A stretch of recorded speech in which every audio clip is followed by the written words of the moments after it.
way nourish your joy, nourish your health is every breath. And every single breath that is very precious. You can release the stress and healing and have calmness.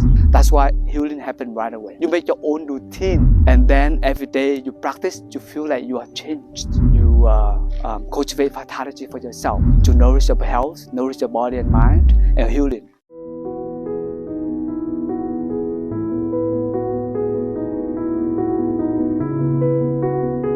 How much important it is with our body. Sometimes we forget our body completely, especially when you are in a business, you're working and you just pursue your happiness, pursue your success. The most important thing is the body. When you have body, the way nourish your joy, nourish your health is every breath. And every single breath that is very precious. When you breathe with the energy of compassion, energy of love, energy of mindfulness, that will bring some different energy. You can release the stress and healing and have calmness. That's why healing happens right away. So every day when you practice the movements combined with the breathing, bring you the vitality that is every day you can generate. You make your own routine, and then every day you practice, you feel like you are changed. You have energy of nourishment, healing, and balance every day with your mindful breathing, with your mindful movements, with your exercise. You cultivate vitality for yourself to nourish your health, nourish your body and mind, and healing.